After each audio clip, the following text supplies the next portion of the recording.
Eh bien, regarde-moi ça. Tu es sur le point de découvrir ce qui se trouve sous la surface des planètes du système solaire. Monte dans ton vaisseau spatial équipé de la plus grande foreuse que tu peux imaginer. Et c'est parti. Tu commences par Mercure. C'est la planète la plus proche du Soleil. À première vue, l'endroit ressemble à notre bonne vieille Lune. Mais après l'atterrissage, tu comprends que c'est juste une illusion. Tout autour de ton vaisseau spatial, il y a des cratères laissés par les météorites. La surface de la planète est parsemée d'énormes collines escarpées. Certaines d'entre elles ont une hauteur de 3 km et s'étendent sur des centaines de kilomètres. Tu commences à forer et tu comprends immédiatement que ça va être compliqué. De fait, Mercure est la deuxième planète la plus dense du système solaire après la Terre. L'enveloppe extérieure de la Terre est constituée de 400 km de croûte solide et de manteaux rocheux. Après l'avoir traversé, tu vois le noyau métallique de Mercure. Il occupe près de 85% du volume de la planète et contient plus de fer que toutes les autres planètes connues. Tu n'as plus besoin de forer, le noyau externe est liquide. Mais une fois que tu as atteint le noyau interne solide, tu vas clairement devoir changer ta tête de foreuse. La prochaine planète que tu vas explorer est Vénus. C'est la planète la plus chaude du système solaire. Les températures moyennes y sont assez élevées pour faire fondre le plomb. La pression sur la planète est 90 fois plus élevée que sur la Terre. Ton vaisseau spatial voyage à travers d'épais nuages d'acide sulfurique. La surface de Vénus est de couleur brun rougeâtre et elle est extrêmement sèche. Tu atterris au milieu d'une plaine plate et lisse. Ce genre de plaine recouvre les 2/3 de la surface de la planète. Eh bien, tu te mets au travail. La foreuse commence à avancer à travers la croûte. Elle est principalement constituée de basalte et fait près de 20 km de large. La couche suivante est un manteau rocheux fondu. Au bout d'un certain temps, tu as l'impression que ça ne va jamais finir. Ce n'est pas étonnant, il mesure 1900 km d'épaisseur. Enfin, tu arrives au noyau de fer métallique de la planète. Il est énorme, 2 fois plus large que le manteau. Tu vois cette sphère bleue légèrement à gauche ? C'est la Terre. Laisse-la de côté pour le moment, tu y reviendras plus tard. Pour l'instant, Mars semble beaucoup plus intéressant. Brrr, l'endroit est glacial. La température est de moins 60 degrés Celsius. La planète a l'air rougeâtre. Et dès que tu fais ton premier pas sur la surface, tu comprends pourquoi. Le sol est couvert de poussière de couleur rouille. Ces fines particules flottent également dans l'air autour de toi. Dans la majorité des cas, ici, cette couche de poussière fait 2 mètres d'épaisseur. Tu commences à forer à travers la fine croûte de la planète. Elle est composée de basalte. Très vite, tu atteins le manteau. Il est composé d'oxygène, de silicates et d'autres minéraux, un peu comme un dentifrice à base de roches molles. Le manteau de la planète rouge est beaucoup plus fin que celui de la Terre. Il fait tout au plus 1770 km d'épaisseur. Tu sens que la foreuse commence à bouger un peu différemment. Ah, ça doit être le noyau. Il est principalement composé de fer, de nickel et de soufre et mesure entre 1450 et 1900 km de diamètre. Et contrairement au noyau de la Terre, il ne bouge pas. Il est temps de visiter la plus grande planète du système solaire, Jupiter. Près de 1300 terres pourraient tenir dans cet énorme truc. Il y fait aussi une chaleur ahurissante, environ 24 000 degrés Celsius au centre. Mais tu ne peux pas atterrir sur Jupiter parce qu'elle n'a pas de surface solide. La planète est une géante gazeuse, le mot-clé étant ici gaz. Ta foreuse n'a pas non plus d'utilité, du moins au début. En descendant, tu observes le passage d'épais nuages bruns, jaunes, rouges et blancs. Grâce à eux, la planète a l'air colorée et joliment rayée. Tu continues à t'enfoncer vers le centre de la planète. Son atmosphère est composée de gaz d'hydrogène et d'hélium. Bientôt, tu vois l'hydrogène devenir liquide sous l'immense pression atmosphérique. Et en arrivant au centre, ce liquide se transforme en un mélange d'hydrogène métallique et d'hélium. Tu arrives à ce qui ressemble à un noyau. Mais même avec l'aide de ton équipement, tu ne peux pas savoir si c'est une boule de liquide en fusion ou une roche solide qui fait de 14 à 18 fois la masse de la Terre. Peut-être qu'un jour les astronomes t'aideront à répondre à cette question. La planète suivante s'avère exceptionnellement venteuse. Comme moi, je lâche parfois des vents. Les vents sur Saturne soufflent à plus de 1770 km/h à l'équateur. Vu d'en haut, on dirait que la géante gazeuse a une surface solide, brun jaunâtre. Tu passes à travers plusieurs couches de nuages différentes. Et soudain, tu réalises que tu ne peux pas faire atterrir ton vaisseau spatial ici non plus. Saturne est la planète la moins dense du système solaire. Elle n'a qu'un 1/8 de la densité moyenne de la Terre. Si tu trouvais un bassin d'eau assez grand pour contenir cette planète, la géante gazeuse flotterait. Si tu avais continué à descendre, tu aurais peut-être trouvé le noyau de Saturne. Il est probablement rocheux avec de l'hydrogène et de l'hélium autour. Ah, tu t'approches de la géante de glace Uranus. Ce qui veut dire qu'il y aura une surface sur laquelle atterrir. Ou pas. La planète n'est pas solide. Tu traverses la haute atmosphère et tu t'enfonces dans le centre liquide et glacé. La glace, qui représente 80% de la masse de la planète, est en fait un fluide chaud et dense. Elle est composée d'eau, de glace d'ammoniac et de méthane. Cette partie de la planète est parfois appelée océan d'eau et d'ammoniac. Cette glace entoure un noyau rocheux solide. C'est là que tu peux enfin utiliser ta foreuse. Le noyau est petit, il fait la moitié de la masse de la Terre. Comparé à d'autres planètes, on pourrait dire qu'elle est assez froide, seulement 5000 degrés Celsius. Tu arrives au point le plus éloigné de ton voyage, Neptune. Elle fait 4 fois la taille de la Terre, mais 17 fois plus lourde. La surface bleutée que tu vois en t'approchant est une couche de nuages permanents et de gaz tourbillonnants. Sous cette surface, il y a un grand manteau, liquide et chaud. Le manteau est riche en méthane, en ammoniac et en eau, et équivaut à 15 fois la masse terrestre. Enfin, tu as quelque chose à forer. Le noyau de la planète est solide. Il est principalement constitué de fer et d'autres métaux. Tu continues à forer jusqu'à une profondeur de 7200 km. Les astronomes sont presque sûrs que c'est là que tu peux trouver une couche de diamants. C'est vrai, il y pleut des cristaux de diamants. Il est temps de rentrer à la maison. Les gens ont déjà foré des trous assez impressionnants ici, mais ils n'ont jamais été assez profonds pour traverser la croûte. Une fois que les foreuses parcourent un tiers du chemin, la température atteint les 180 degrés Celsius. Et l'équipement ne peut plus fonctionner. Mais ta foreuse est bien plus puissante que cela. C'est pourquoi tu te déplaces facilement à travers la croûte. Elle occupe 1% du volume de la Terre et elle est séparée en plaques tectoniques. Elle laisse la chaleur s'échapper de l'intérieur de la Terre. Ensuite, tu atteins le manteau. Cette couche a une épaisseur d'environ 3000 km et représente près de 84% du volume de la planète. Elle est constituée de roches silicatées riches en fer et en magnésium. Tu n'as plus besoin de forer. Le noyau extérieur de 2400 km d'épaisseur est liquide. Il est constitué de fer et de nickel, mais la pression n'est pas assez élevée pour qu'il soit solide. Tu passes la frontière entre le noyau externe et le noyau interne. C'est tout un défi. La température est de 6000 degrés Celsius, aussi élevée qu'à la surface du Soleil. Et la pression est de 3,3 millions de fois supérieure à la pression atmosphérique au niveau de la mer. Le noyau interne est une boule solide faite de fer et de nickel. Son rayon est de 1200 km. C'est 20% du rayon de la Terre et 80% de celui de la Lune. Les scientifiques savent ce qui se passe sous la croûte des planètes qui sont à des millions et des milliards de kilomètres de nous. Et ils n'ont même pas besoin d'y aller, de forer à travers leur surface et de jeter un coup d'œil à l'intérieur. Ils combinent des informations sur la densité de la planète, le champ magnétique, les chaînes de montagnes, la chaleur et l'activité sismique pour formuler des hypothèses intelligentes. Par exemple, le champ magnétique de la Terre nous protège, ainsi que l'atmosphère, des éruptions et des vents solaires. Les scientifiques pensent que cela est possible grâce au noyau de fer chaud à l'intérieur de la planète. Il tourne et génère une protection invisible, comme une énorme dynamo chaude et brûlante. Et ce champ magnétique est bien plus fort que celui de Mars.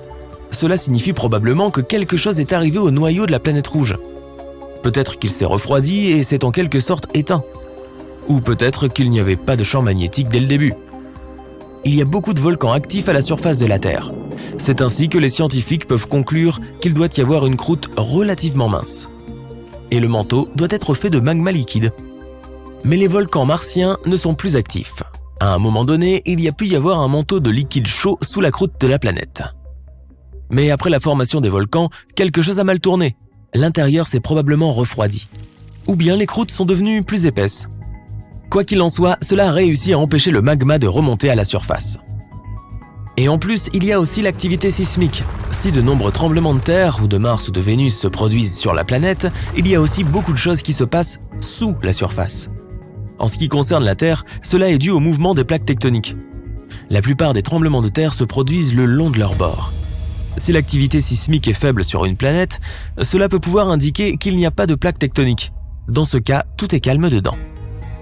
Les chercheurs accordent également une attention particulière au temps qu'il faut à une onde sismique pour traverser une planète ou à la façon dont elle résonne à l'intérieur. Cela peut être utile pour obtenir plus d'informations sur la densité de la croûte, la composition du manteau, etc. Mais les scientifiques doivent être extrêmement prudents quant aux causes de ces tremblements de terre. Parfois, ils peuvent se produire du fait d'un impact de météorites sur la planète. Et cela n'a aucun rapport avec les processus qui se déroulent sous la surface. Bien sûr, ces deux dernières méthodes ne fonctionnent qu'avec des planètes rocheuses, principalement parce que les géantes gazeuses n'ont ni volcan ni activité sismique. Bon sang, toute cette discussion sur les croûtes fines et les croûtes épaisses me donne faim. Ça te dirait une pizza ?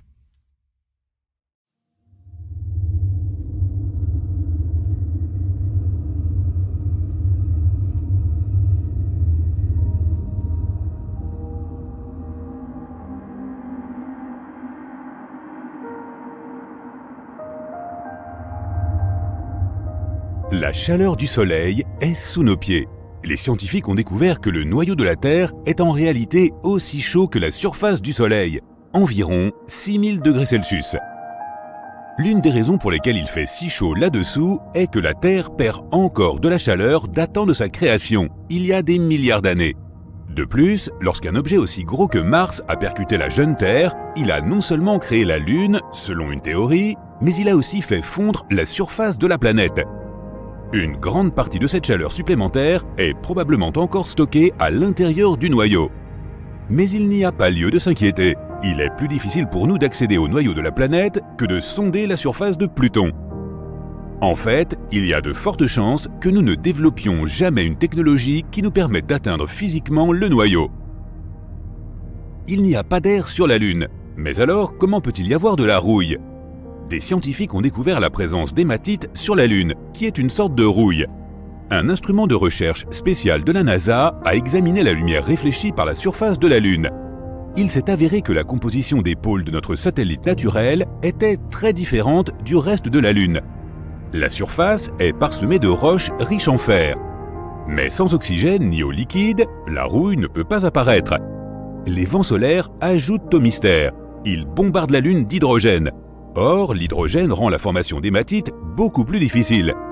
Même si la Lune n'a pas d'atmosphère, elle a toujours des traces d'oxygène. Sa source est la haute atmosphère de notre planète. La Terre protège aussi la Lune de presque 100% des vents solaires, mais pas tout le temps.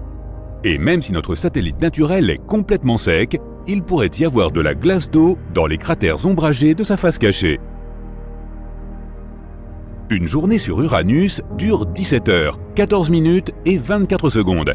Mais la planète a une inclinaison d'environ 98 degrés, et cela fait qu'une saison sur la géante gazeuse dure 21 années terrestres. Mars a deux lunes, Phobos et Deimos. Dans les 30 à 50 millions d'années à venir, les forces gravitationnelles de Mars déchireront Phobos, et cela entraînera probablement la formation d'un anneau autour de la planète. La Terre est la planète la plus dense du système solaire. Au centre de la Terre, le noyau occupe 15% du volume de la planète. Il se compose de deux parties, le noyau externe et le noyau interne. Le noyau interne est une boule solide composée de fer et de nickel. Son rayon est de 1220 km, ce qui représente 20% du rayon de la Terre entière et 80% du rayon de la Lune. Le noyau externe, d'une épaisseur de 2400 km, est liquide. Il est aussi composé de fer et de nickel, mais il n'est pas assez sous pression pour être solide. Mars abrite le plus grand volcan du système solaire. Bien que de nos jours tout semble calme sur Mars, dans le passé, une sorte de force a provoqué la formation et l'éruption d'énormes volcans. L'un de ces volcans est Olympus Mons. Il mesure 26 km de haut, soit 3 fois la hauteur de l'Everest, et 600 km de large, soit la taille de l'Arizona. Le volcan a atteint une telle taille à cause de la faible gravité sur Mars et de l'absence de mouvement des plaques tectoniques. La gravité n'est pas la même partout. Les roches, métaux et autres minéraux et substances qui composent la planète sont plus serrés dans le sol à certains endroits qu'à d'autres. Cela a des conséquences surprenantes. La gravité varie légèrement selon l'endroit où tu te trouves. tu pèses 0,5% de moins à l'équateur qu'au pôle. Dans la plupart des cas, cela représente une différence de moins d'1 kilo.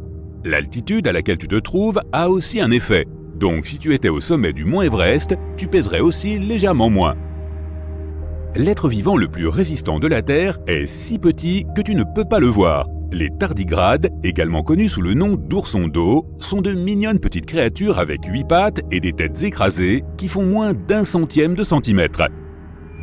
Malgré leur taille microscopique, ils peuvent survivre pratiquement partout. Ils préfèrent les morceaux de mousse humide ou le fond des lacs, mais ils ne se plaindront pas si tu les places dans un endroit vraiment inconfortable. Ils peuvent supporter un froid extrême et une chaleur incroyable, et survivre à une pression énorme et à des radiations élevées. Certains de ces oursons ont même réussi à survivre sans protection dans l'espace pendant 10 jours. Ils gèrent tout cela en se roulant en boule et en hibernant, ce qui réduit leurs besoins en oxygène et en nourriture.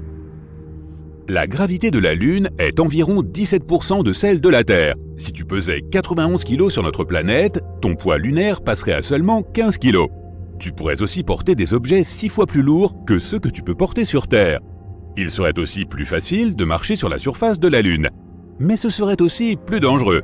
Tes pieds, à l'intérieur d'une combinaison spatiale lourde, s'enfonceraient dans le sol lunaire jusqu'à 15 cm de profondeur. Mais imaginons que tu décides d'éviter le processus fastidieux de la marche en sautant dans les airs. Tu perdrais alors probablement le contrôle de tes sauts en un rien de temps. De plus, la surface de la Lune est jonchée de profonds cratères. Les éviter tous serait un exploit. Tu peux voir les éclipses solaires, car même si la Lune est 400 fois plus petite que le Soleil, elle est aussi 400 fois plus proche de la Terre. Elle est donc parfaitement capable d'obscurcir notre étoile.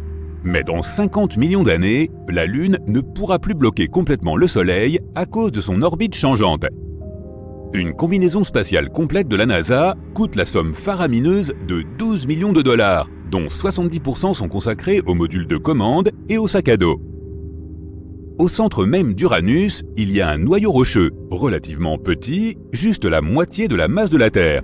Comparé aux autres planètes, le noyau d'Uranus est plutôt froid, 5000 degrés Celsius. Un manteau de glace entoure le noyau solide, et il représente la plus grande partie de la planète, environ 80%. Mais ce n'est pas la glace à laquelle tu pourrais penser. C'est un fluide chaud et dense, composé d'eau, de glace d'ammoniac et de méthane, parfois appelé océan d'eau et d'ammoniac. L'atmosphère d'Uranus est principalement composée d'hydrogène et d'hélium, mais elle a cette teinte bleu-vert à cause du gaz méthane qui absorbe la lumière rouge. L'océan sur Jupiter est plus grand que tous les autres du système solaire, mais contrairement aux océans de la Terre, il n'est pas fait d'eau, mais d'hydrogène métallique. La profondeur de cet océan est époustouflante, 40 000 km, soit presque autant que la circonférence de la Terre. Vénus est une championne en matière de volcans.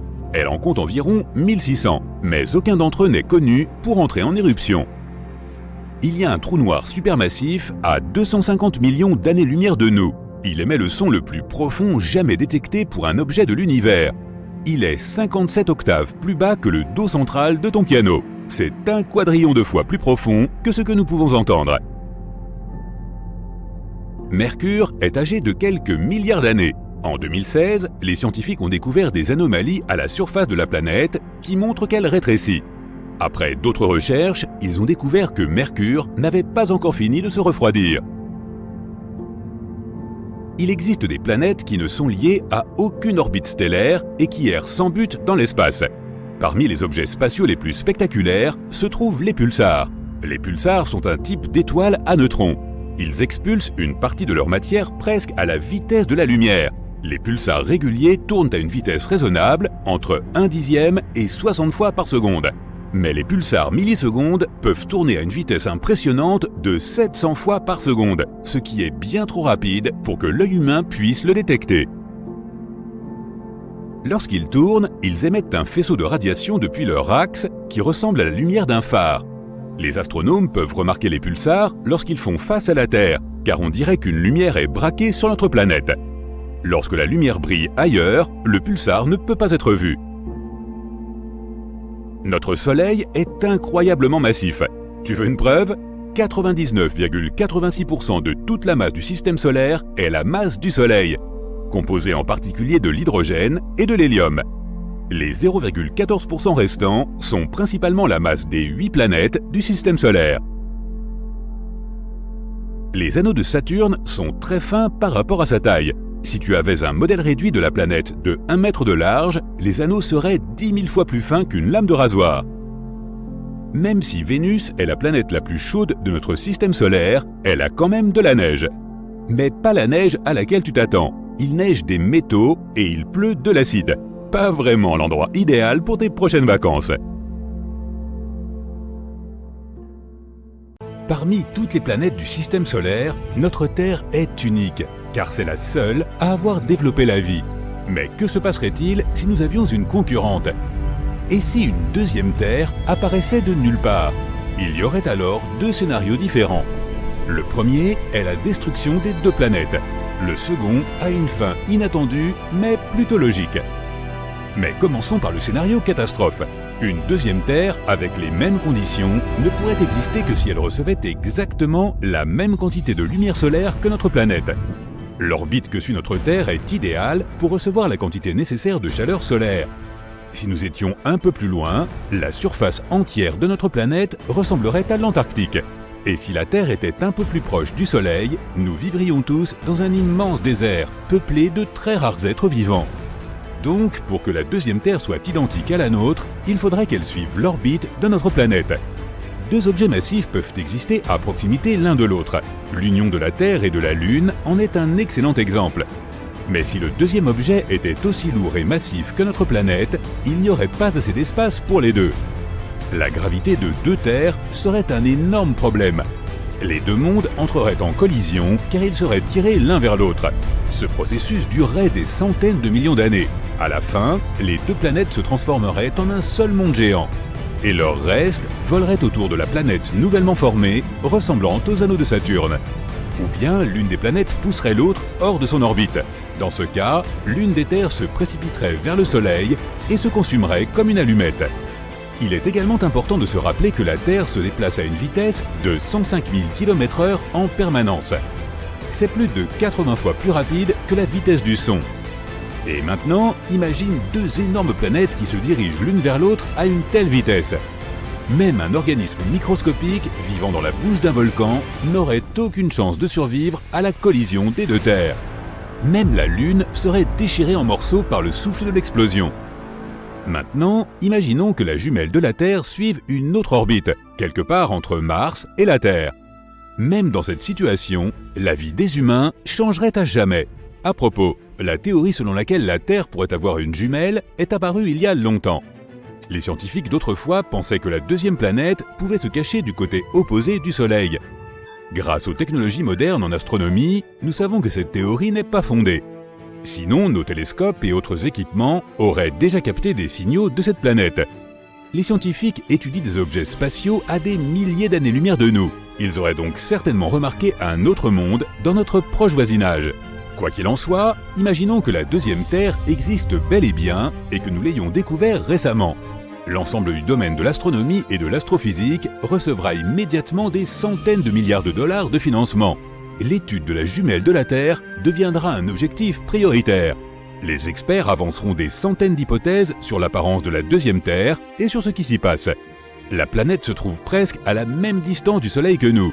Cela signifie que le climat doit y être le même. Bientôt, les scientifiques découvrent que le sosie de la Terre a de l'eau liquide et des continents. Mais ils ne sont pas comme les nôtres. Leur forme et leur emplacement sont différents. Il est très probable que la vie y existe aussi. Mais quelle est son origine ? Il existe une hypothèse selon laquelle la vie sur notre planète est apparue grâce à des acides aminés apportés par une météorite. Il est très improbable que la même chose soit arrivée à un autre monde. La vie y est très probablement apparue de façon totalement différente. Peut-être que les poissons ne sont pas sortis de l'eau sur cette planète et que les premières créatures intelligentes sont apparues dans l'océan. Il pourrait s'agir d'amphibiens avec des écailles et des nageoires ou de monstres ressemblant à des pieuvres avec d'énormes tentacules. Les poissons de la deuxième Terre ont pu sortir de l'eau et développer des membres. Mais s'ils n'aimaient pas marcher sur le sol, alors ce monde pourrait être habité par des hommes-oiseaux intelligents. Ou bien la vie pourrait avoir pris naissance dans les profondeurs du sol. L'évolution aurait alors créé des taupes humanoïdes ou des vers très développés. Pour en avoir le cœur net, les scientifiques y envoient un rover. Une mission similaire a été un succès sur Mars. Alors il ne devrait pas y avoir de problème avec celle-ci. Les terriens attendent. Que va trouver le rover de l'autre côté? Il faudra plusieurs années pour qu'il arrive là-bas. Étrangement, 2 jours après le lancement, il revient. Mais ce n'est pas notre sonde spatiale. Pendant tout ce temps, les habitants de la seconde Terre ont aussi observé notre planète. À un moment donné, ils ont aussi envoyé une sonde. Elle est faite des mêmes matériaux que les nôtres. Elle est équipée d'une caméra et d'un appareil d'enregistrement. Mais les terriens sont inquiets car le rover ressemble à une araignée mécanique.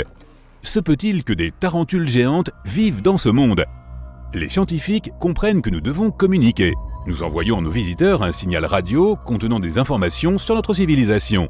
Ils captent ce message et envoient le leur. Il contient des inscriptions étranges qui ressemblent à du charabia. Les linguistes du monde entier essaient de les déchiffrer. Pendant ce temps, les astronomes envoient aux visiteurs un enregistrement de la parole humaine. Quelques jours plus tard, nos satellites captent un message de nos voisins de l'espace avec leur voix. Les scientifiques sont sur le point de diffuser l'enregistrement. Le monde entier retient son souffle. Et c'est un grognement. Un grognement terrible et absolument incompréhensible. Il comporte des pauses et un rythme inhabituel, mais il ne ressemble en rien à une parole humaine. La planète entière panique. Tout le monde se prépare à une invasion. Le plus important maintenant est de construire des boucliers pour protéger la planète. Personne ne peut décrypter les messages. Il est possible que nos voisins ne nous comprennent pas non plus. Les gens font une dernière tentative pour établir une forme de contact. Nous envoyons une vidéo pour expliquer à nos hôtes, à l'aide de gestes et de signes, que nous ne voulons que la paix et la collaboration. La réponse ne se fait pas attendre. Notre satellite reçoit leur fichier vidéo. Les scientifiques visionnent l'enregistrement et il est choquant. On y voit des dinosaures dans des combinaisons robotisées. La vie sur la deuxième Terre s'est développée de la même manière que sur notre planète. Mais la fameuse météorite colossale n'y est pas tombée. Au cours de millions d'années d'évolution, les dinosaures sont devenus conscients. Dans la vidéo, ils grognent et pointent avec leurs griffes l'image de notre Terre. Puis ils se mettent à grogner encore plus fort. Et, est-ce un rire? L'enregistrement se termine. Les terriens considèrent que c'est l'annonce de l'invasion. Plusieurs années se sont écoulées. Pendant ce temps, les scientifiques ont échangé plusieurs fois des messages avec les dinosaures. Et il semble que nous commencions à les comprendre. Il s'avère que les reptiles veulent aussi la paix. Ils disent que leur planète était autrefois habitée par des humanoïdes semblables aux humains, mais qu'une inondation massive les a anéantis. Les dinosaures ont réussi à survivre et à évoluer vers des êtres intelligents. Il faudra de nombreuses années avant que l'on ne pose le pied sur leur planète. Et lorsque cela arrivera, l'humanité se sentira soulagée en réalisant qu'elle n'est pas seule. Mais que se passerait-il s'il n'y avait pas de vie intelligente sur la deuxième Terre? Ce serait une bonne nouvelle aussi. Nous saurions que nous avons un autre foyer à disposition. Peut-être commencerions-nous tout de suite à explorer la jumelle de la Terre ou à exploiter ses ressources pour réapprovisionner les nôtres. Dans tous les cas, nos vies ne changeraient pas immédiatement, car cette Terre serait trop éloignée de notre planète. Des dizaines de générations s'écouleraient avant que les gens ne commencent à s'installer sur la seconde Terre. Notre planète natale serait de plus en plus pauvre en ressources, alors tout le monde voudrait déménager vers le nouveau monde. Au début, seuls les plus riches seraient en mesure de le faire, mais avec le temps, les voyages dans l'espace deviendraient plus abordables. Les gens investiraient probablement beaucoup d'argent pour construire un véritable paradis sur la seconde Terre. Si cela arrivait, nous visiterions ce monde pendant nos vacances, pour respirer de l'air frais et profiter de la nature. Dans tous les cas, la population humaine augmenterait. Cela signifie que tôt ou tard, la deuxième Terre deviendrait aussi peuplée que la première, et les gens commenceraient alors à chercher une nouvelle maison parmi les étoiles. À propos, si une forme de vie existait sur une planète similaire à la nôtre, elle ressemblerait probablement à des pieuvres. Il existe même une théorie selon laquelle les pieuvres sont arrivées sur Terre depuis un autre monde. Tout animal a plusieurs stades évolutifs de développement. Par exemple, les éléphants et les mammouths descendent d'un ancêtre commun, vieux d'il y a 5 à 6 millions d'années. En regardant encore plus loin, presque tous les mammifères ont évolué à partir d'un ancêtre qu'ils partageaient avec les reptiles. Chaque espèce a évolué pendant des millions d'années. Mais pas les pieuvres. Elles sont soudainement apparues sur l'arbre généalogique. Du point de vue de l'évolution, les calmars devraient évoluer en pieuvres d'ici plusieurs millions d'années. Mais elles sont déjà là. De plus, les pieuvres sont incroyablement intelligentes. Leur code génétique est bien plus diversifié que celui des humains. Ce sont peut-être des visiteurs d'une autre planète semblable à la nôtre. Mais bien sûr, ce n'est qu'une hypothèse.